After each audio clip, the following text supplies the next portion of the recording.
Então vamos lá. O nosso índice, então, do que nós estaremos abordando na noite de hoje aí, né? Um pouco sobre a história do balanço sucessivo, né? Falando um pouco sobre definição e metodologia do balanço sucessivo, falando também sobre o sistema, né, de balanço sucessivo, mais particularmente, claro, dos sistemas que a ROR disponibiliza para o mercado, né? Falaremos sobre cases de obras realizados pela ROR. E aí, logo em seguida, vamos abrir para perguntas, né? Fazer as considerações finais e o fechamento. Ou seja, nós temos aqui em torno de 1 hora para falar de um assunto muito abrangente. Então, claro que nós não conseguiremos dar a profundidade necessária para você ser um especialista no assunto. Nós daremos premissas básicas para aí já iniciar, né, o seu caminho nesse sistema construtivo que é balanço sucessivo. Então, lembrando, as perguntas podem ser feitas a qualquer momento via YouTube, serão respondidas lá ao final da nossa apresentação. Então, vamos falar um pouquinho sobre a história do balanço sucessivo, né? O balanço sucessivo, não sei se é de conhecimento de todos, mas é uma solução de um engenheiro brasileiro, do engenheiro Emílio Baumgart. Ele foi o inventor desse sistema, né? E isso lá em 1929, quando começou a ser construída a ponte. A ponte sobre o Rio do Peixe ligava a cidade de Herval à cidade de Joaçaba, né? Na verdade, é Herval do Norte, porque tinha um Herval lá, uma cidade de Herval antiga, que é uma outra cidade, tá? Então, essa ponte, em 1929, começou a ser construída, ela foi finalizada em 1930, e o engenheiro Emílio, ele publicou um artigo na revista Structural Engineer em dezembro de 33. Então, virou um artigo esse sistema que ele desenvolveu e foi publicado numa revista. Então, neste caso, o sistema de balanço sucessivo é, sim, um desenvolvimento da engenharia brasileira. Aqui nós temos metade da ponte, ou seja, um vão e meio, né? E o que é interessante é que em 1929 nós não tínhamos ainda desenvolvido a proteção. Então, o que acontece? Todas essas ferragens são ferragens passivas, né? A proteção começou a ser utilizada mais ou menos por volta de 38. Não que ela foi inventada em 38, mas começou a ser mais utilizada em 38. E efetivamente foi bastante utilizado pós-Segunda Guerra, né? Ali no final dos anos 40, né? Onde havia necessidade da reconstrução muito rápida das pontes destruídas. E esse foi um dos métodos que foram muito utilizados, principalmente na Alemanha. Então, por isso que, às vezes, algumas pessoas confundem e acham que o sistema de balanço sucessivo foi elaborado na Alemanha. E não, é uma conquista da engenharia brasileira. Então, aqui nós tínhamos a duelas, né, com 1,80 m, né? A gente vai falar o que é duela, para quem não sabe, nós vamos explicar detalhadamente. No meio, eu tinha uma rótula, mas ela foi preenchida, ou seja, eu tive a superestrutura trabalhando hiperestaticamente, né, com 4 apoios e 3 vãos, e essa foi aqui a primeira solução com balanço sucessivo. Aqui a gente pode estar olhando aqui o balanço trabalhando, né, e já quase encontrando aqui no vão central. Infelizmente, essa ponte não existe mais. Ela foi destruída numa enchente em 83, muito em função de uma construção irregular de um prédio em uma das cabeceiras, o que ocasionou aqui um desmoronamento não só do prédio, mas também da base da ponte, fazendo com que ela entrasse em colapso. Então, infelizmente, nós não temos mais essa ponte, né? É uma perda histórica e significativa. Quanto à história ainda, nós temos o quê? A evolução do sistema, né? E aí a gente pode colocar alguns pontos que são primordiais para esse desenvolvimento do sistema, né? Primeiro, a melhora da tecnologia dos materiais, não só do concreto, como do aço, como também a introdução de novas técnicas como a proteção. Então, a proteção permitiu também se aumentar, né, os vãos, fazer algumas soluções diferenciadas que não podia ser realizado com as armações passivas. Métodos de verificação também mais assertivos. A gente começa a trabalhar com modelagem, primeiro da prancheta, vamos para o AutoCAD, para o desenho CAD. Hoje nós já estamos na modelagem 3D, né? Isso torna o quê? Mais assertivos os nossos projetos. Melhoria nos processos e equipamentos, ou seja, eu tenho equipamentos com maior capacidade de carga, com maior possibilidade de soluções em funções dessa nova tecnologia, né? Lembrando que tecnologia exponencial, quanto mais tecnologia, mais eu gero tecnologia de uma forma mais rápida. E também o software. Em todos os sentidos, né, Alex? Em todos os sentidos, não só no ramo estrutural, como no concreto, na cura do concreto, em todas as variáveis que vão influenciando aí. Não é só na estrutura do balanço em si, né? Mas também na estrutura.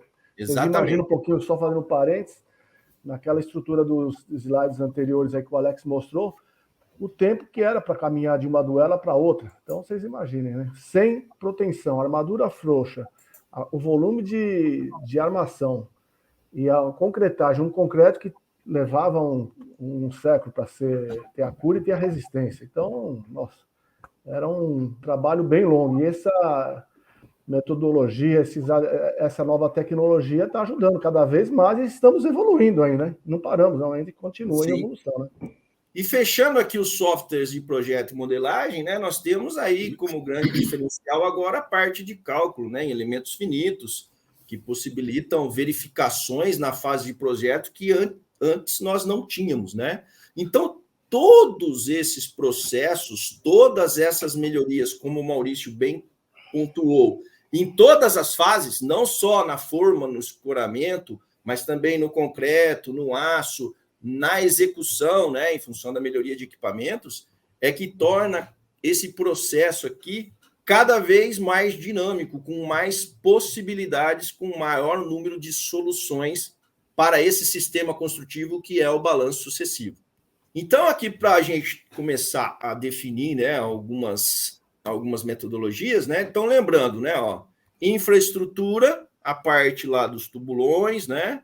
A mesoestrutura, pilares, e lá a superestrutura. Então, nós estamos falando da construção da superestrutura. Essa superestrutura tem várias formas, né? Que ela pode ser executada, ela pode ser forma com viga pré-moldada. A gente está falando de um sistema aqui com viga caixão, né? Então, para a gente entender. Esse encontro entre os balanços sucessivos, né? Ele pode ser uma ligação articulada, onde eu tenho um elemento que permite a minha deformação do concreto, e aqui normalmente é o quê? Em função de contração e retração. Eu tenho a utilização de viga Gerber para o apoio, né?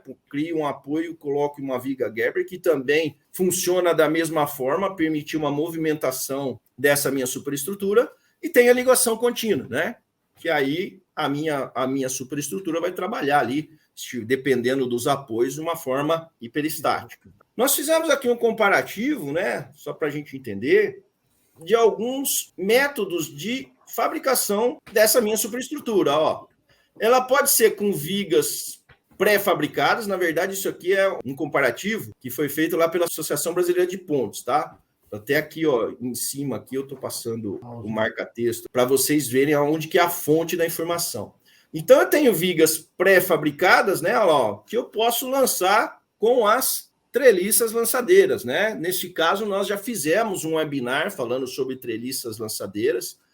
Vocês que estão participando aqui desse webinar aqui de balanço sucessivo, vocês vão receber por e-mail o link lá para estar visualizando, né, esse webinar de CC aí, do lançamento de viga, caso seja de interesse de vocês, tá? Então, eu tenho lá vigas pré-moldadas lançadas com a treliça. E olha que interessante, ela atende aí de vãos até 40, 45 metros. Aí ela tem uma boa condição de execução por esse método aí, com as treliças lançadeiras. Para vãos maiores, eu já começo a ter problema com a viga pré-moldada e posso partir, por exemplo, para um segmento empurrado, né? O que está escrito aqui para empurramento, no mercado é conhecido como segmento empurrado. O que é o segmento empurrado? É esse cara aqui, Eu tenho lá um nicho onde é feito a minha concretagem, um pátio de formas. Normalmente, antes desse pátio de formas, eu tenho um pátio de armação, aqui a armação passiva. Depois eu tenho um pátio onde eu vou fazer a proteção e vou fazer o lançamento. E como é que é feito esse lançamento? O macaco vai jogando a superestrutura para frente. Vai sempre empurrando. Tem um anteparo ali. Isso, sempre empurrando. O macaco e empurrando. Tá? É uma fábrica ali em cima que está tendo. Vai produzindo e vai empurrando para frente. Exatamente. O bico na frente é um bico metálico, para que chegue no pilar lá na frente, para que não tenha conflito de bater de topo e a estrutura não ficar no pilar, como aconteceu já em algumas obras, inclusive no interior de São Paulo que acompanhamos, né?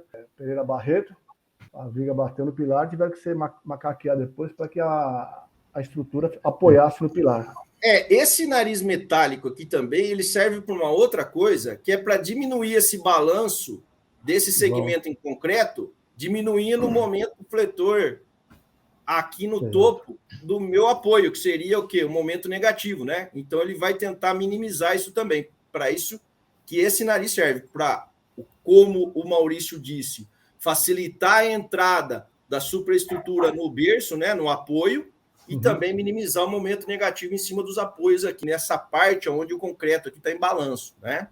Não, uma ponte recente estão fazendo esse método agora aí, é a ponte de Foz do Iguaçu nova aí, ó. Sim. Só que o segmento lá é metálico, mas o conceito é o mesmo. Na verdade, teve um trecho em concreto, né, até passar um pouco o mastro dos dois lados, tanto do Brasil quanto do Paraguai, e depois foi adicionado as aduelas metálicas. Isso mesmo, bem lembrado, Samuel. Observando ainda, Alex, de que quando se fala em segmento, é basicamente quase que a ponte inteira, né? Um pedaço, uma seção transversal longitudinal dela ali, inteira, né? Que você vai conectando e vai empurrando ali. Exatamente. Então, mas mesmo assim, ó, vamos notar aqui, ó, que chega a um determinado comprimento de vão, não é mais execuível. Por quê?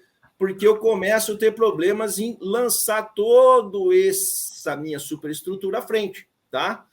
Então, o que acontece? Quando eu começo a ter vãos maiores do que 50, 60 metros, a melhor opção para construir essa ponte é o balanço sucessivo.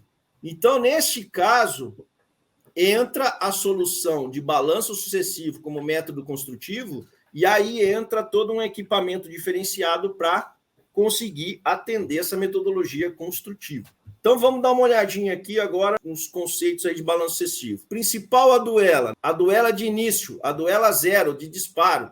Então, é a duela que está em cima do apoio aqui do pilar. Depois eu tenho as aduelas 1, 2, 3, 4 e assim sucessivamente quantas forem necessárias no projeto. Aí você pode notar que as aduelas são o que aqui, ó? Simétricas, né? Normalmente é desta forma que é construído o balanço sucessivo. Por que dessa forma? Para tentar minimizar um possível momento que vai acontecer aqui aonde? No meu pilar, né? Se eu fizer a duela só do lado direito, eu vou gerar uma carga, uma centricidade que vai gerar um momento aqui no meu apoio, tá? Então, normalmente se faz simétrico.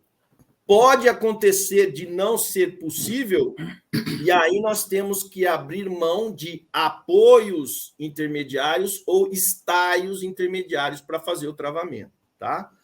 Ainda tenho lá a forma externa e a forma interna. Nós vamos falar mais um pouquinho sobre elas. E aí, alguns pontos já do sistema de escoramento e forma, ó, eu tenho os furos para ancoragem do meu sistema de balanço sucessivo, e tenho ainda um outro problema que nós vamos discutir mais a fundo, que é o quê? Os nichos de ancoragem, né? Então, para quem não conhece a ancoragem, né, olha lá, ó, eu tenho uma bainha, eu vou tracionar aqui os meus cabos, travo ele no nicho, né? E aí eu tenho que tomar alguns cuidados, né? Por que tem essa mola?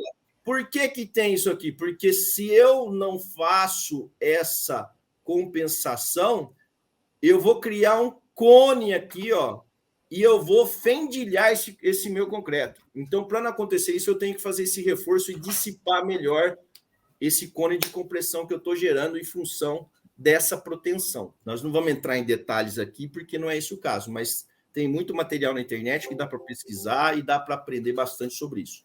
Feita a proteção, faço a injeção na bainha, para não oxidar os cabos, tá? Então, o nicho de ancoragem vai nos atrapalhar um pouco no que diz respeito às formas, principalmente internas, né? Sistema do balanço excessivo, né? Então, chegando a uma conclusão, quando eu vou usar ou quando vai viabilizar a utilização de um balanço excessivo quando eu estiver fazendo uma ponte? Quando eu não tenho condições de apoio, quando eu não tenho condições de fazer um cimbramento convencional, quando eu não tenho condições de usar recursos como um guindaste, uma grua para fazer um içamento, e quando os vãos forem grandes. Fazendo uma síntese bem resumida, né, uma síntese do assunto, seria isso. Lógico que tem outras variáveis que têm que ser analisadas. Nós estamos falando de uma forma global. Então, resumindo, quanto que eu vou partir para o balanço excessivo? Quando não der para eu apoiar o cimbramento convencional e quando o vão for muito grande. Os principais componentes do balanço excessivo, então, são as treliças, e as treliças são as que vão receber o peso da estrutura e transmitir para a estrutura já concretada. A gente vai passar um filminho aqui, vai ficar mais claro. Então, vamos voltar aqui para entender. Ó. Quando eu estou fazendo a minha duela 2, o peso dessa duela 2, eu estou jogando na duela 1. Quando eu estou fazendo a duela 3, estou jogando o concreto aqui, o concreto está fluido, eu estou jogando esse peso da duela 3 na duela 2, tá?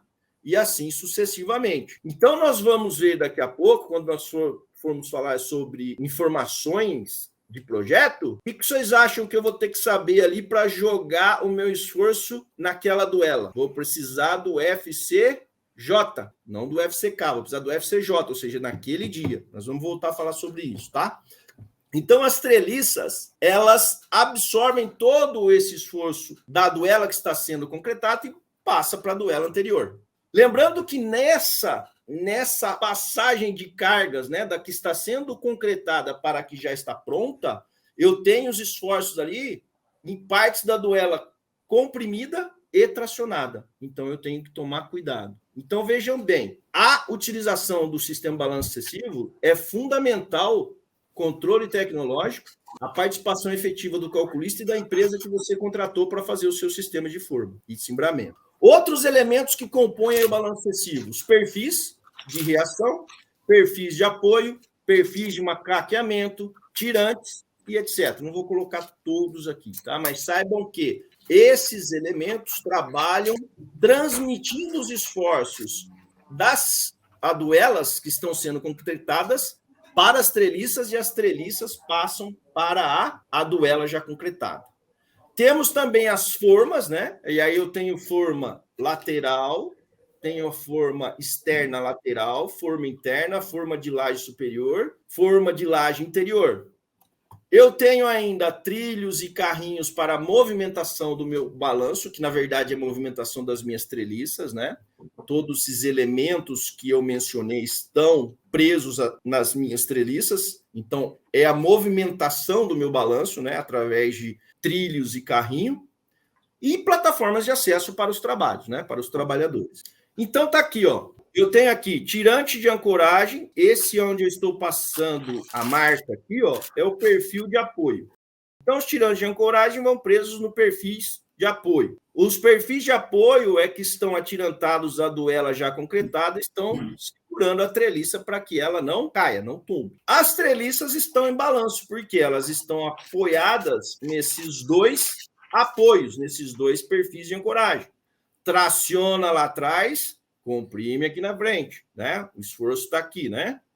Eu tenho lá perfis de reação, as treliças, o perfil de macaqueamento, esse perfil de macaqueamento que permite a introdução de um macaco entre o perfil de apoio e o perfil de macaqueamento para fazer a elevação ou descer o meu sistema. Perfil de reação longitudinal, vigas secundárias, tirantes de reação e o carrinho. Né? O carrinho fica embaixo das minhas treliças. Tem um corte aqui longitudinal, o perfil balanço é esse perfil de apoio, o perfil de macaqueamento estaria aqui em cima, e neste caso eu deixei essa imagem, essa seção transversal, para a gente verificar o seguinte, ó, essa solução aqui da minha direita, eu estou fazendo somente com perfil. Essa solução da esquerda, eu já estou usando uma treliça. O que vai definir isso? Carga. A carga que está sendo o quê? Absorvida pelo sistema. Tá? Eu posso trabalhar com perfil ou posso ter que trabalhar com treliça. Essa carga, quem define é o peso da minha duelo. É esse peso, essa carga que vai definir se eu vou usar um perfil, se eu vou usar uma treliça, qual treliça é e como é essa treliça. Neste caso aqui, antes de passar para o próximo slide, o que acontece? A movimentação do meu balanço, ela pode ser realizada com um mecanismo externo ou eu posso ter um mecanismo hidráulico. O mecanismo externo que nós estamos falando seria puxar esse carrinho com um T4, por exemplo. Então eu venho aqui, ponho um T4 e puxo esse meu sistema à frente. Ou eu posso ter um sistema hidráulico, né? Movimentação mecânica hidráulica, aonde os meus macacos hidráulicos já estão dentro do meu sistema. Então, neste caso aqui, como é que funciona? Eu não sei se está dando para ler aí, mas ó, aqui eu tenho cilindros hidráulicos, onde eu estou passando aqui a minha luz vermelha aqui, ó. Cilindros hidráulicos de elevação do sistema. Eu tenho aqui, neste ponto, um cilindro hidráulico para movimentação do sistema. Aqui são os tirantes de ancoragem, ó, o resto segue a mesma regra. Os trilhos de movimentação, o perfil de apoio, né? O resto, a mesma configuração. Então, o que muda? Muda a movimentação com os macacos hidráulicos ou com uma movimentação externa, nesse caso, trabalhando, por exemplo, com o T4. Alex, qual que é o melhor? Depende da sua obra, depende de uma análise, até porque há sim uma diferença de custo entre os dois sistemas. Então, há necessidade de um estudo mais aprofundado, junto obra, cronograma, com o calculista, para ver qual que fica mais interessante de ser utilizado aí na sua obra, ok? O Júlio até tinha um dado interessante, né, Júlio, de uma questão de movimentação. Você lembra que você comentou isso comigo? Na realidade, quando a gente fala em movimentação, né, a gente pensa numa redução de custos sempre focado na velocidade, quer dizer, você fazer algo rápido. O balanço sucessivo, na realidade, não é algo que deve ser encarado com esse foco, até porque as etapas de movimentações de um balanço são as que demandam o menor tempo de todo um processo, de um ciclo de concretagem de uma duela completa. Vocês devem ver um pouco mais à frente. E também é o seguinte, isso é uma estrutura enorme, pesada, e que deve ser movimentado. Pensa assim, por que eu não coloco o motor, aperto o botão e vai embora? Porque quando você tem algo motorizado, pode haver uma falha, e vocês imaginam se esse troço não para, não freia, por exemplo, enquanto que um processo hidráulico, ou mesmo com o T4, que é o mais lento, então um pouco mais lento e demanda um pouco mais de pessoas, mas é um processo mais controlado em termos de segurança. Então, aqui há o foco em se fazer algo com segurança e não tão rápido, porque o mais rápido não faria com que, por exemplo, você fizesse um ciclo de 10, 15 dias em 2, 3 dias. Não é isso. Há uma preocupação muito grande de se manter todo o processo sob controle. A movimentação de uma estrutura pesada como essa realmente é lenta, mas não num ponto que vá prejudicar o ciclo do processo, como vocês vão ver mais à frente. As outras etapas, como citadas aí anteriormente pelo Alex, como forma, armação, proteção, passagem de cabos pelas bainhas, esses processos que não cabem à empresa, no caso a ROC, que opera o balanço, não depende da velocidade do ciclo da coisa que isso seja mais rápido, e sim que essas outras etapas sejam bem planejadas, antecipadamente, pensado em modificações que se tenham para que se possa ter ganho de ciclo completo. É uma observação apenas que você deu a chance aí, Alex, que é importante a gente, já nessa etapa, como a gente já começa a falar do ciclo, né, que é a movimentação do balanço, de esclarecer. Né? Não é algo que tem que se fazer rápido, ou uma questão de fazer muito rápido, e sim de fazer com segurança, muito seguro. O que a gente está querendo dizer é o seguinte, dentro do processo todo, que é o ciclo para se fazer uma duela a outra, não é a movimentação que vai ser o mais relevante, né? muito pelo contrário. Lembrando, é claro, né? E sim, eu posso ter um ganho, mas não é relevante. Definição do plano de concretagem, né? Então, o que eu tenho que ter em mente? Como vai ser feita a concretagem da minha duela? E quais seriam esses ciclos, tá? Eu posso ter a concretagem total da minha duela. Eu posso ter uma concretagem parcial dividido da seguinte forma: laje inferior, paredes, laje superior, ou tem uma terceira que é laje inferior e paredes numa concretagem e laje superior numa segunda concretagem. Então, eu posso fazer 3 formas: concretagem, uma concretagem só, 2 concretagens, laje inferior, parede e depois laje superior, ou posso fazer em 3, laje inferior, paredes e laje superior. Alex, quem que define isso? Quem define isso é uma junção de cronograma de obra junto com o calculista. Então, na verdade, essa opção do balanço sucessivo, como eu já pontuei, eu tenho que ter uma interação total entre essas 3 frentes: obra, calculista do concreto e empresa, no caso a ROR, que está fornecendo o sistema de cimbramento ou formas. Quais são os cuidados que eu tenho que ter lá com a minha forma? Principalmente no que diz o prumo da minha forma, né? Então, no caso, eu tenho várias formas de fazer o prumo da minha forma. Eu posso fazer o prumo da minha forma atrelado ao meu balanço sucessivo, eu posso fazer forma contra forma, eu posso colocar, no caso da concretagem de laje de fundo, parede e laje superior, usar laje de fundo para fazer o prumo dessa minha forma, né? Mas o que é mais interessante na forma é o quê? Que toda a forma esteja atrelado ao meu carrinho, ou seja, ao meu sistema de balanço sucessivo. Quando eu vou com o balanço sucessivo, eu levo a forma externa e a forma interna. Sempre isso é possível? Não. Por exemplo, quando eu tenho nichos de ancoragens que não estão embutidos dentro da seção da minha duela, eu começo a ter pontos de interferência que vão o quê? Inviabilizar a minha colocação de forma interna trabalhando no balanço sucessivo. Aí como é que eu faço nesse caso, Alex? Você vai ter que trabalhar a forma externa no balanço e a forma interna não atrelada ao balanço. E desmonta e monta, dependendo do grau de interferência do nicho de ancoragem, sim, vai ter que montar e vai ter que desmontar e montar, tá? Mas isso depende de como está alocado estes nichos de ancoragem, qual é a quantidade destes nichos ao longo das duelas. Então, tudo isso precisa ser analisado na fase de projetos. Ô Alex, é uma coisa muito importante nisso que você comentou dos nichos de concretagem, é que, às vezes, a empresa que faz o projeto de concreto não é a mesma que faz o projeto de proteção. Às vezes, isso é deixado depois, quando está negociando com quem se vai fazer a proteção. Qual é o problema disso? Se esses 2 projetos não forem compatibilizados junto com o nosso projeto de balanço sucessivo e principalmente as formas, isso vai ter um atraso enorme, porque as formas internas do balanço sucessivo, a maneira que ela começa com uma altura bastante grande próximo do pilar e, logicamente, vai diminuindo até a duela de junção ali, da duela Geber ali.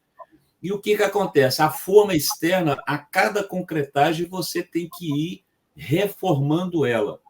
E esses nichos costumam mudar de posição, e se isso acontecer e não estiver planejado antecipadamente, você vai ter que fazer o acerto desse nicho na forma interna lá em cima. Bem preocupantes essas interferências aí, né, Júlio? Muito, isso atrasa muito.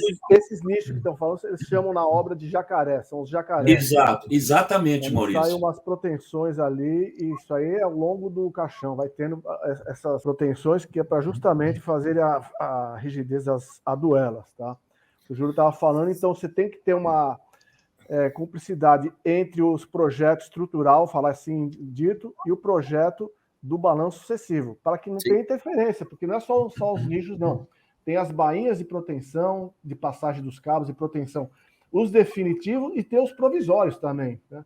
Então, tem que estar bem concatenado, tudo junto ali, tem que estar bem entrosado. Exatamente. Mas geralmente esses projetos de que tem os nichos, geralmente são enviados bem a posteriori, né? Geralmente quando a obra está andando. Porque o pessoal deixa para fechar a proteção, Samuel, bem como você falou, o balanço já está na obra, às vezes, já está com a forma montada, quase montada, e se define quem vai fazer a proteção. E, às vezes, os nichos é definido a posição, o tamanho, o porte dele, para quem vai estar fazendo a proteção dos cabos aí. E isso causa um atraso enorme, né? Nós estávamos falando da velocidade de movimentação do balanço, como eu citei. O balanço você faz aí meio-dia, um dia, dependendo do poste, até um dia e meio no máximo, e isso pode prejudicar, porque se não for planejado, você vai ter que descer com a forma lá embaixo, fazer o ajuste dela e subir, reposicionar, é muito complicado. E é um problema que, às vezes, não se atenta, né? Cliente que não está habituado a executar balanço sucessivo, deixa um detalhe que é pequeno, né? Isso pode se ver depois, deixa para ver na hora, e quando vai ver, isso vai atrasar todo o ciclo, porque vai ter que ter uma adequação da forma em loco a cada duela concretada. E isso é terrível.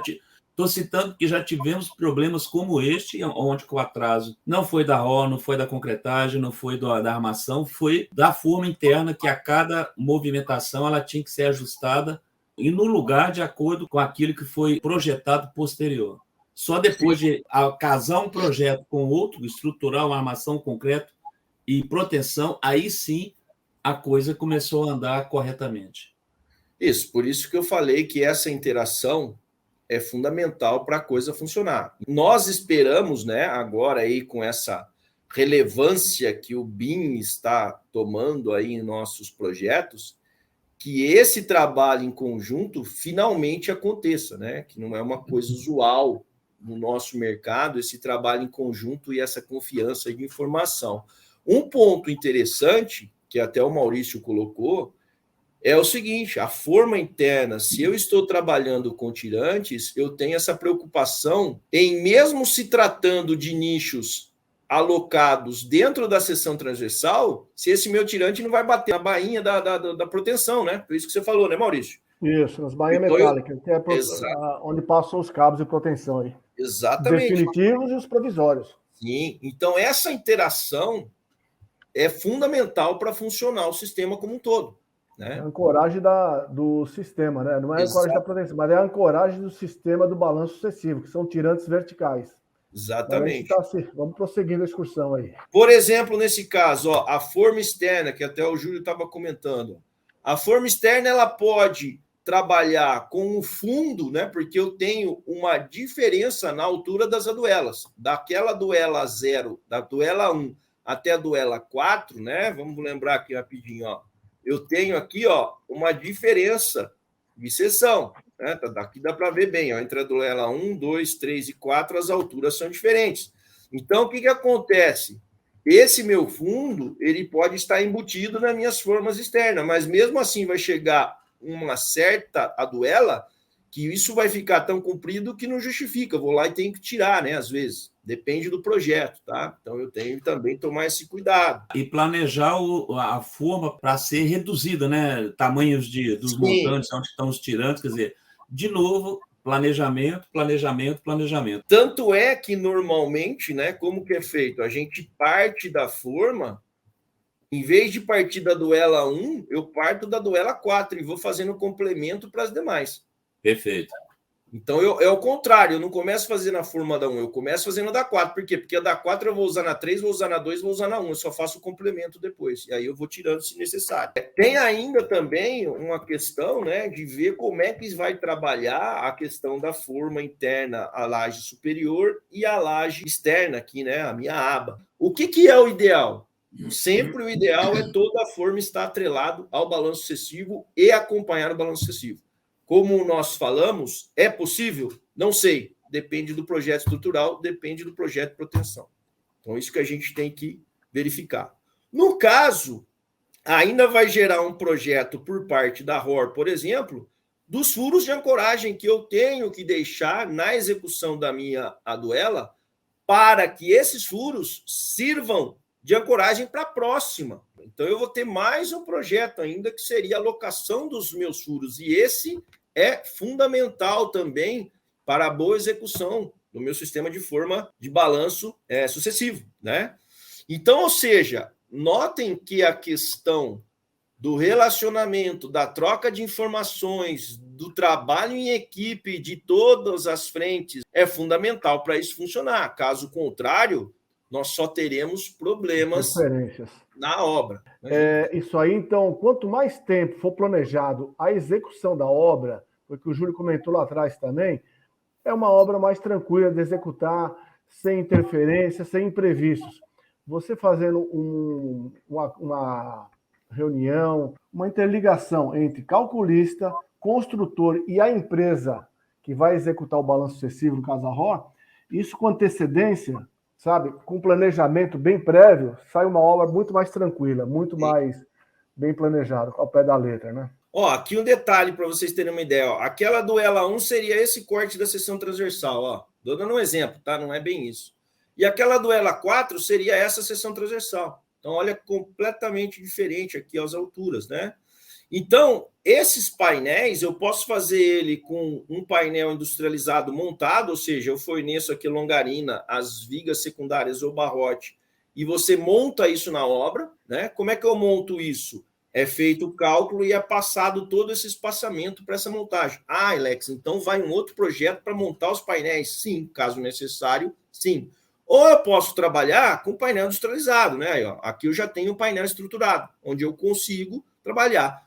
Agora, cada caso é um caso. Tem seções transversais que permitem você trabalhar com painel estruturado em função das medidas que você tem desse painel industrializado. Tem outras condições, seções que não permitem, que só vão permitir que você trabalhe com painel o quê? Montado, esse painel industrializado aqui montado, tá? Então, quem define é o quê? A seção transversal, mais o cronograma, mais os nichos de ancoragem, os nichos de proteção. Então, tudo isso interfere. Aqui eu estou dando um exemplo, ó, aqui embaixo está em rachura, por exemplo, é um complemento, né, que foi feito para esse painel industrializado. Eu tenho soluções que são particulares para cada obra, para cada seção. Nesse caso aqui, ó, é uma seção, a gente já consegue ver até pelo tamanho da duela aqui, ó, é ferroviário, né? Por que eu sei que é ferroviário? Porque eu estou vendo aqui que ela é mais estreita, uma rodoviária seria uma duela mais larga, né? Então, são soluções que têm que ser estudadas em conjunto com o calculista e que geram soluções particulares. Aqui, provavelmente, já é uma rodoviária. 2 células já está um pouco mais larga, provavelmente aqui já é um rodoviário, tá? Então, neste caso aqui, nessa solução, né, o que tem de interessante? Há uma mescla, ó. Aqui é forma industrializada, ó. Painel industrializado, o painel já vem estruturado. Aqui já é um painel que eu estou montando com o quê? Com longarinas e viga V18. Então, eu posso também fazer essas interações se os meus sistemas de formas permitirem. Eu posso trabalhar com os dois. Então, cada solução é particular para um determinado tipo de obra. Neste caso aqui, é uma obra até aí na região do Maurício, né, Maurício? Da Conterne em Sergipe, estado de Sergipe. Como é que chamava o Rio da Tieta? Lá sobre o Rio Vaza Barris. Vaza Barris, lá perto da Tieta, não é? Se eu não me engano, lá, né? Perto do Mangue Seco, quase. Perto do Mangue Seco. Nesse caso aqui, ainda tem mais um diferencial. As aduelas são pré-moldadas. É que essa obra teve uma peculiaridade. Nós tivemos os pilares extremos, uma ponte grande, bem, os vãos eram de 80 metros, os vãos entre pilares, tá? Eram 14 vãos, 13 vãos, 14 pilares, 13 vãos. E os vãos extremos foram feitos com balanço sucessivo. Para ganhar tempo, a construtora resolveu fazer um estudo juntamente com a gente, é isso que eu falo, que tem uma interação bem afinada, e foi decidido fazer, para ganhar tempo, fazer duelas pré-moldadas. Então, enquanto estava sendo feito os balanços sucessivos dos 2 pilares extremos, a empresa resolveu fazer a duela pré-moldada e içadas no meio do rio. Então, nesse período, eles foram produzindo as aduelas num canteiro que a gente chamava de fábrica, todas numeradas, e depois, quando era feito a duela 0, que o Alex colocou aí, era feito já o transporte das aduelas por barcaças e feito o içamento.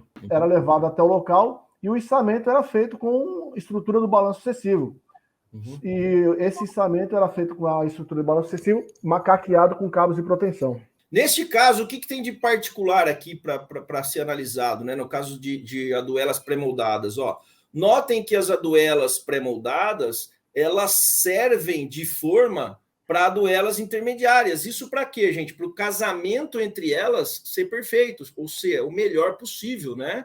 Eu tenho aqui uma condição onde eu tenho um trabalho de encaixe entre essas aduelas, né? E notem aqui na foto, ó, que eu já tenho aduelas concretadas e esses vãos serão as próximas aduelas a serem concretadas. Por que isso, Alex? Para que essas aduelas concretadas já sirvam de forma de fechamento para essas intermediárias. Tem que ser perfeito o encaixe. E essas aduelas já têm a numeração, o lugarzinho delas certinho. Entendeu? Não pode mudar, não. Se tiver um imprevisto, não tem condições de mudar, não. Tem que ser aquelas aduelas que foram concretadas nesse pátio que o Alex está comentando aí. Aqui, ó. Já concretou a de trás, agora vai concretar essa do meio.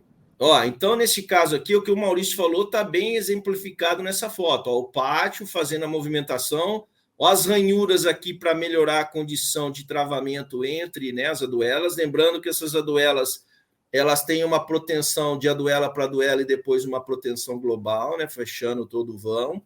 E aqui, ó, o içamento da duela, aqui a duela 0, e eu vou colocando a duela para duela e aqui fazendo o vão, tá? Então, simples assim, olha lá, ó. A sequência de lançamento. Então, nesse caso, não é moldado em loco. É um balanço sucessivo trabalhando com aduelas pré-moldadas, né?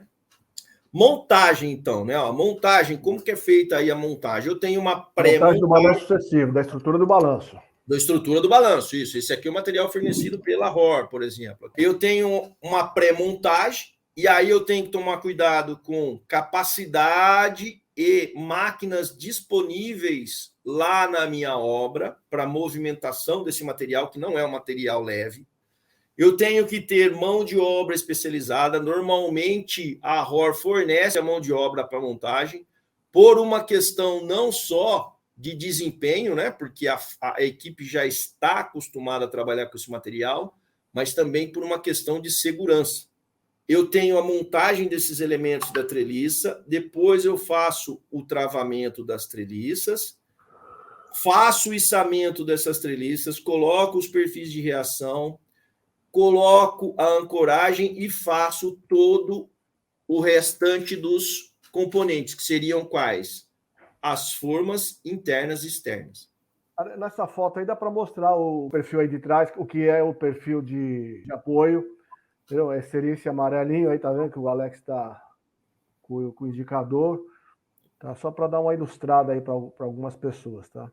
Então, no caso da montagem, a duela 0 já tem que estar pronta para receber. E o que eu digo estar pronta?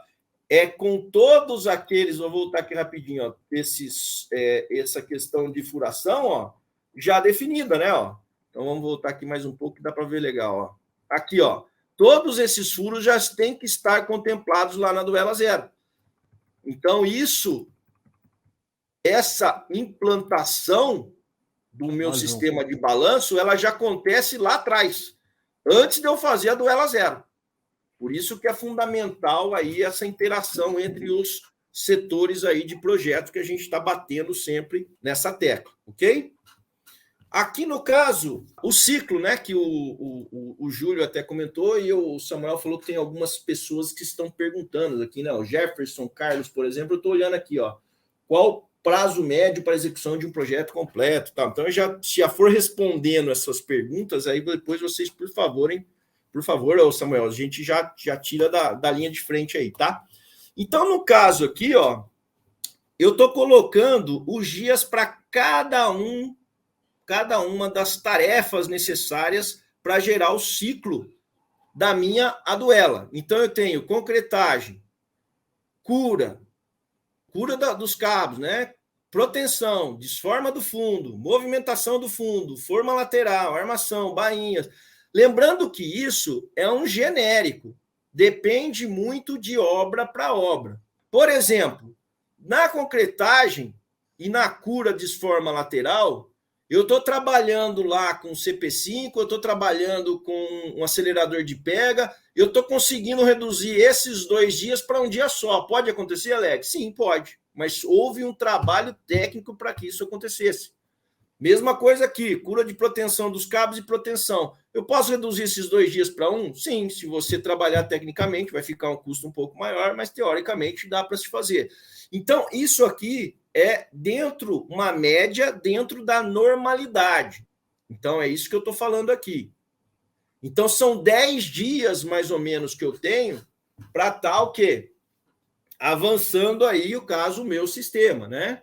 Então, se eu pensar dessa forma, a Duela que ficou para trás, quantos dias de cura ela vai ter? Teoricamente, 10. Então, eu vou estar trabalhando com FCJ de 10 dias. Eu tenho que ter o controle tecnológico para saber se aquele concreto com 10 dias está atingindo a resistência que ele precisa para eu trabalhar com o meu equipamento em balanço em cima dele, passando as reações da Duela que eu estou concretando para ele que está com 10 dias de cura. Olha só como é que é complexo, né? Não é uma coisa assim, só eu vou fazer balanço excessivo. Não, tem todo um trabalho técnico por trás. Então, lembrando, posso melhorar isso 10 dias?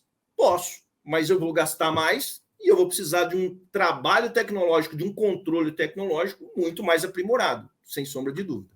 Uma coisa que é importante, Alex, nesse ciclo todo aí que você está mostrando também, não está aí escrito, nós não colocamos, fundamental, a topografia. Precisão da topografia. Isso aí ela causa um atraso muito grande. Se não tiver uma topografia boa, ela provoca um atraso grande, porque a movimentação do balanço em si, ela é simples. Você faz ela em praticamente um dia de trabalho, jornada normal de trabalho, das 8 às 17 horas, você faz. Isso numa situação até com TIFOR. Se tiver o sistema mecânico, como nós já executamos, você faz com prazo menor ainda, tá? Mas a topografia é fundamental, assim, uma topografia boa, viu? Nesse prazo aqui, Maurício, foi considerado que a topografia estava atuando em todos os pontos aqui, fazendo conferência. Então, quer dizer, esses 10 dias, a topografia ao longo desses 10 dias vai fazendo a sua medição, como é na obra. Acabou de concretar, por exemplo, a laje de fundo, vai lá e mede. Concretou a parede, mede. Concretou a laje superior, mede. Até porque, em alguns casos, eu tenho contraflecha em balanço excessivo, né? Exatamente. Então, nós tivemos esse problema numa obra no Nordeste também, e atrasava muito. A topografia não era assim tão eficiente, ela atrasava o andamento do balanço. Era com teodolito ainda. Exato, era um tempo do olho ainda. Na mangueira, nem teodolito, na mangueira. Bom, a movimentação, então, né? Olha lá, ó, verificação da resistência do concreto, aquilo que eu falei, controle tecnológico na obra. Eu preciso saber se o meu FCJ de 10 dias está atingindo o que o calculista, o que foi previsto, né? Porque se não atingir, eu não posso jogar todos os esforços nele lá, né? Abertura das formas internas, abertura das formas externas, como que está acontecendo? Está acontecendo algum problema? Está acontecendo algum travamento? Abertura da laje inferior, da laje superior. Então, durante o processo de movimentação, esses pontos eu tenho que estar atento. E, normalmente, para a movimentação, o que nós criamos? Um checklist. Então, cada um dos itens vai sendo o quê? Checado. Para ver o quê? Se estão funcionando corretamente ou se podem ser melhorados. Também tem isso, tá? Aqui, no caso, dá para ver bem, ó, o perfil de apoio, o perfil de macaqueamento é o macaco em azul aqui. Eu acho que está dando para ver na foto aí, né? Ó, dá. Esse azul é o macaco, né? Então, como é que funciona aqui? Ó? Eu venho, levanto, aperto, solto e vou fazendo a movimentação em função desses tirantes aqui de reação, ó. Tanto para subir quanto para descer. Eu vou descer, solto essas duas porcas aqui e desço o curso do macaco. Travo, subo. Mas é bem devagar? Sim, é bem devagar. Não vou falar para você que é rápido. É uma estrutura pesada, né? Que nós estamos levantando. Exatamente. 100, 140, 150 toneladas, 180 toneladas. Exatamente. Então, é uma coisa que é como também, acho que foi, não sei se foi o Júlio ou se você que falou, Maurício. Não é aqui na movimentação que você vai conseguir diminuir o seu prazo em ciclo de concretagem. Então, neste caso, a gente costuma criar um checklist. O macaco aqui, nem lembrava que tinha essa foto aqui mais precisa, tá? Então, perfil de apoio, perfil de macaqueamento. Aí, mais informações sobre os sistemas, né? Lá, ó, peso estimado para 90 toneladas, mão de obra 1+4, então aqueles 10 dias nós estamos falando de 1+4, né? Tempo estimado lá, de 10 dias de montagem, tempo de movimentação estimado, 2 dias, tempo de desmontagem 8 dias, forma mista ou forma, no caso eu coloquei uma forma FA, que é um sistema que nós temos, que é esse aqui em vermelho, tá? Mas pode ser também outros sistemas industrializados que nós temos lá, né? Então, aqui eu coloquei só como exemplo, porque é o que está aqui na foto. Esse aqui montado com elementos, né? Eu tenho longarinas, vigas de madeira, compensado, estruturando meu painel, e aqui eu já tenho um painel industrializado, no caso, né? Eu já tenho as medidas aí desse meu painel, ok? No caso de informações para fazer o meu projeto de balanço sucessivo. Alex. Oi, pode falar, mano. Só passou a questão do prazo e ciclo. É uma coisa importante que você mostrou, 10 dias, né, que você basicamente colocou ali, que se tem um dia e meio para movimentar. O pessoal pergunta, qual é o prazo? Bom, se for um balanço normal, você pode, com uma certa normalidade, dizer que 10 dias é um ciclo médio. Mas isso pode facilmente pular para 15 dias, 16, 17, se aquelas etapas ali, cuidados que a gente falou, não acontecerem. E aí o pessoal fala, mas qual é o prazo mínimo?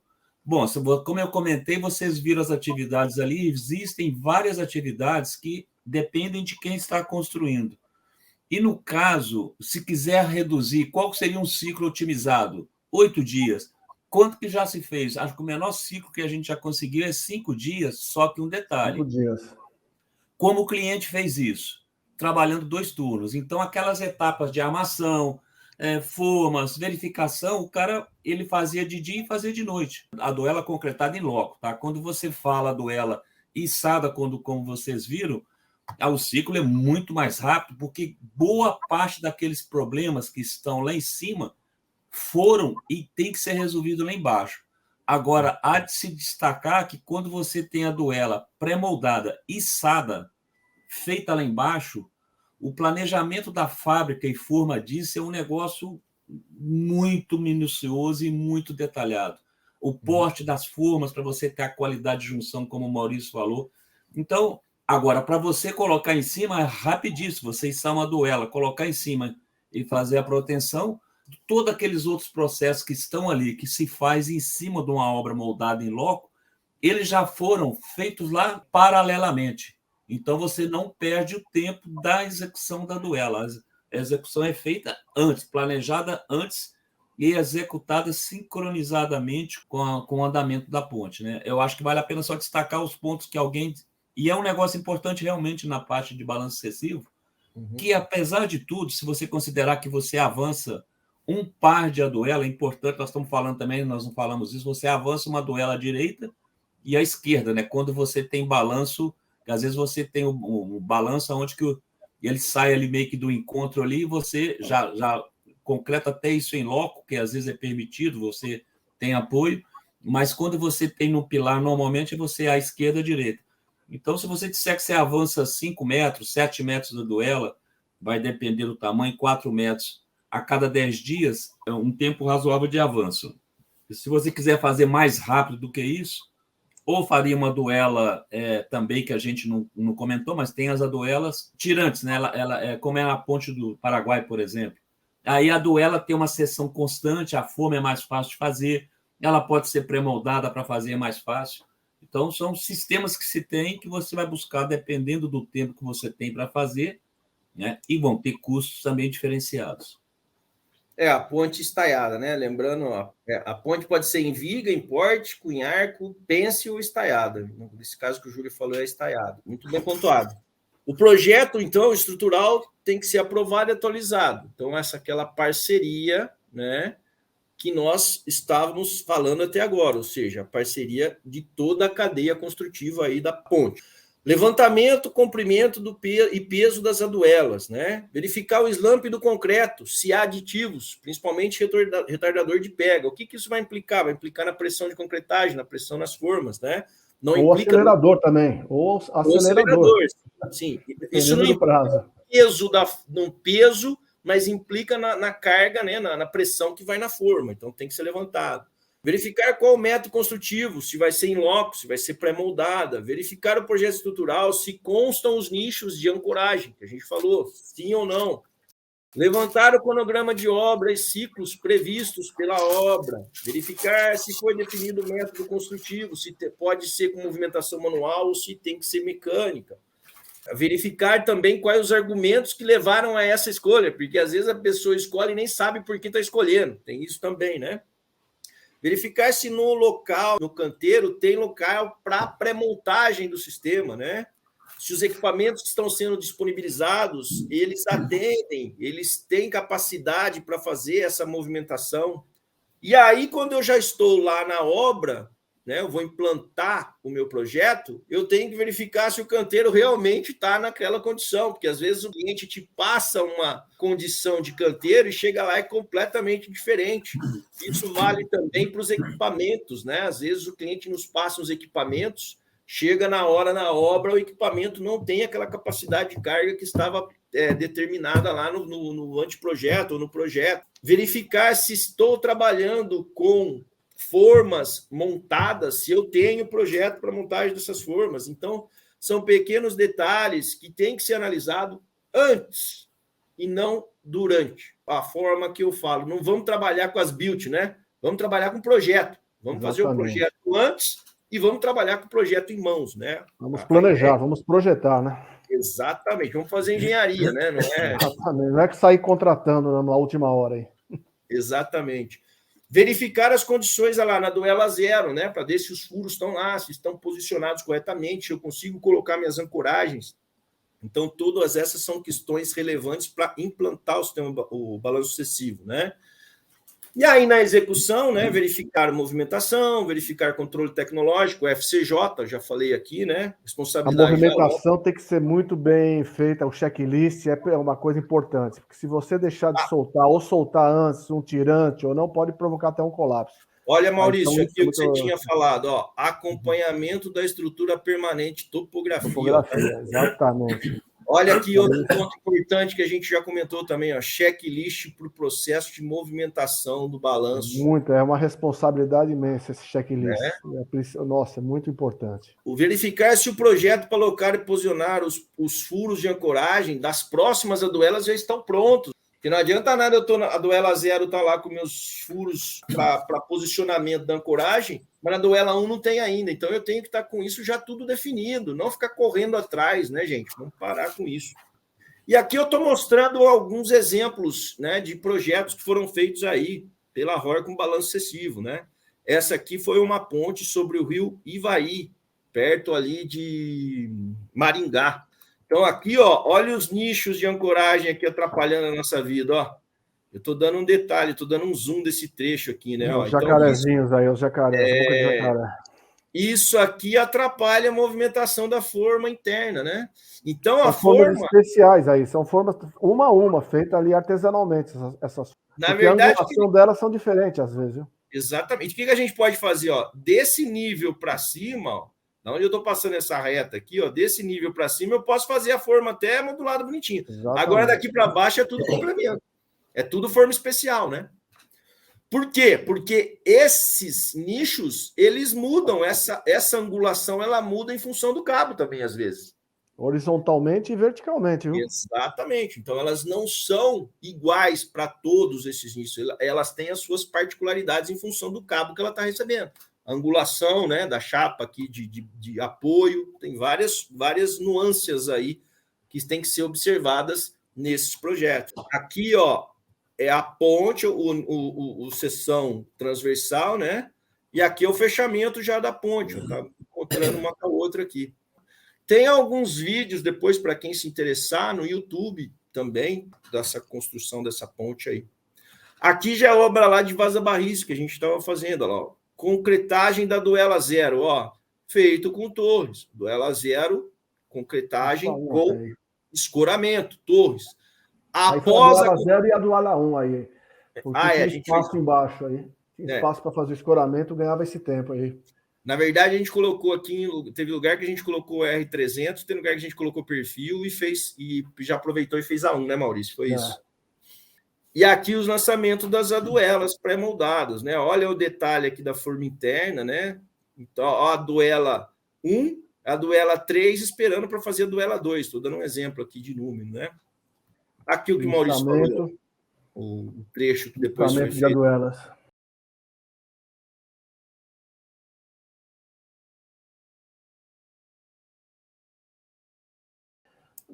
Não tem problema não, porque ele é feito sentimentalmente, é por centímetro, então não tem perigo, porque você vai puxando dos dois lados e no meio. Então, se tiver alguma movimentação a mais de um lado, você para até consertar, não tem problema não.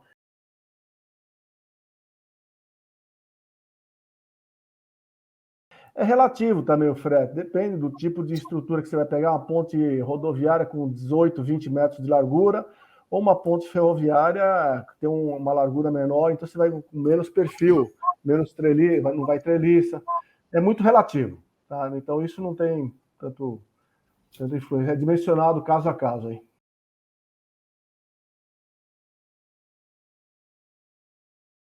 O BIM, a hora que estiver funcionando, vai revolucionar a engenharia, né? E vai acontecer aqui no Brasil o que os outros países já estão acostumados a fazer, que é o quê? Projeta-se em 2 anos e executa em 6.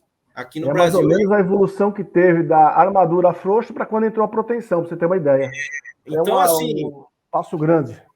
A questão do BIM não é o modelo 3D que vai revolucionar a coisa. Não é isso. O que vai revolucionar o BIM é a troca de informação e o trabalho em equipe, que é uma coisa que nós brasileiros temos uma dificuldade muito grande de fazer trabalho em equipe, né? A conexão de tudo. Alex, outra coisa importante que vai trazer também é essa questão de que forçar a planejar antes. Todas as etapas da obra, que a gente não está acostumado. A gente está acostumado a entrar na obra, o projeto de forma não chegou, o de proteção não chegou, de armação não está completo, e nós estamos lá montando. Então, isso com um sistema como o BIM, quer dizer, com o conceito de todos interagindo, você vai trabalhar muito mais tempo no planejamento do que na execução. Você vai para a obra, você vai saber o que vai fazer, com quais equipamentos, com quais prazos, com quais recursos.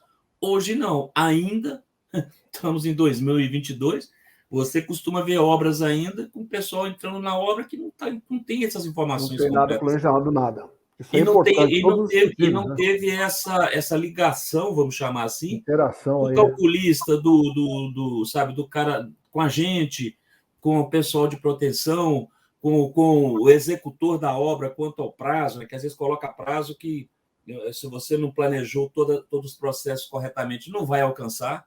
Né? E se você já começa sem um planejamento disso 100%, você não vai executar a obra no prazo. E no Brasil, o que mais acontece é isso. O prazo extrapola 1 mês, 2 meses, 3 meses, e vai embora. Quando vai acabar? Não sei. Depende de quando resolver aquele problema lá, aquele problema aqui.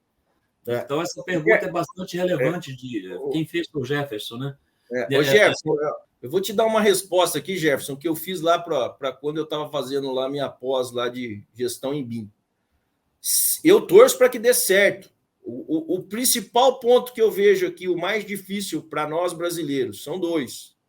Primeiro é o trabalho em equipe, tá? E o segundo é segurança da informação. O que é segurança da informação? É o calculista se sentir confortável e abrir como vai ser o projeto dele, de passar as informações que ninguém vai copiar o projeto dele, ninguém vai tirar proveito do projeto dele. Então, isso é um pouco complicado ainda. Mas eu vejo com bons olhos e acredito que não tenha volta.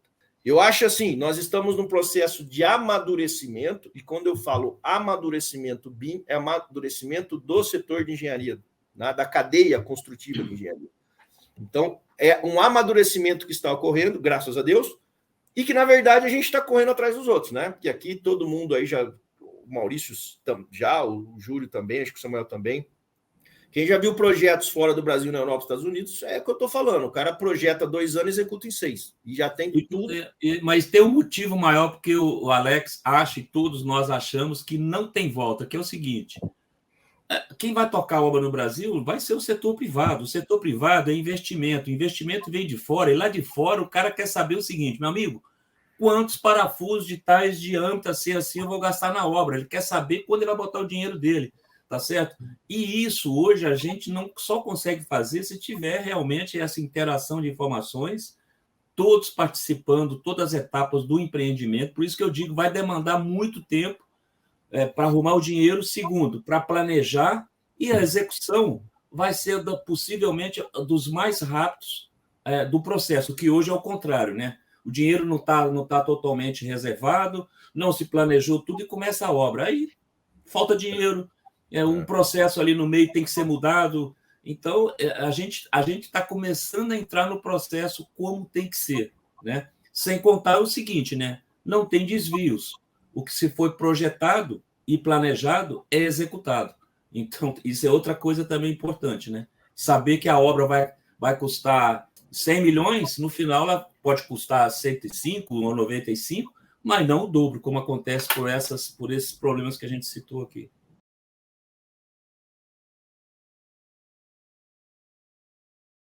Aí depende. Por quê? Porque as informações vêm picada. Não vem a informação completa. É uma guerra para conseguir as informações, né? Hoje em dia a gente recebe projeto ainda em PDF. E tem que redesenhar um negócio que está desenhado, que poderia ser modelado em 3D, né? Que é facilitar e tudo mais. Exatamente. A perda maior no prazo aí, respondendo a todos, é justamente essa caça de informações. É isso. Então você liga para o cara, por exemplo, pergunta para ele, você sabe se o slump que você vai ter no seu concreto, você sabe se vai ter aditivo? Ele vai falar assim, cara, eu não sei nem qual é o FCK do meu concreto ainda. Quer dizer, o cara já começando a construir, não sabe nem definir qual é o FCK do concreto. Então, aí você pergunta assim, como é que serão os nichos de proteção? Não, mas não contratei ainda a proteção ainda. Exatamente. Então, assim, eu não sei te mensurar, porque cada caso é um caso. A gente tem cliente, tem obras que chegam com as informações redondas, com tudo pronto, mas em compensação, a maioria não. A maioria chega com tudo quebrado. E aí, o prazo vai se estendendo porque você não tem informação. Retrabalho, todo aquele processo que a gente já sabe que é literalmente uma perda de tempo, né? E perda de dinheiro também, né?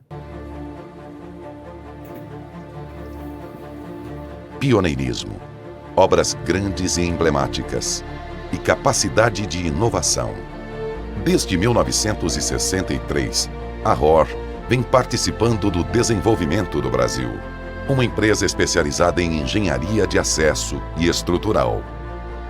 Líder no segmento de estruturas tubulares, atua nas áreas de infraestrutura, edificações e serviços industriais, com um vasto portfólio.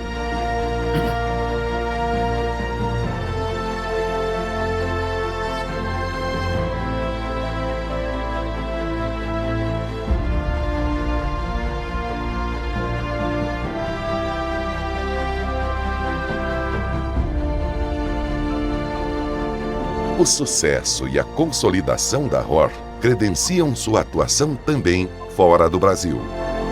A partir do desenvolvimento dos produtos em sua fábrica robotizada, a ROR mergulha em questões de engenharia para encontrar soluções técnicas ideais. Tudo isso para cumprir os objetivos de forma segura e dentro dos prazos propostos. A ROR tem orgulho por ter formado os melhores profissionais. Sua equipe técnica pensa pelo cliente e é reconhecida pela sua capacidade de planejamento e dedicação aos projetos, dos estudos iniciais à desmontagem dos equipamentos. Nosso compromisso é rapidez, experiência e uma relação de confiança com nossos clientes. Crescer e se modernizar junto ao país. Esse é o caminho que está sendo trilhado pela ROR, sempre à frente do seu tempo. ROR, sustentando a nossa história.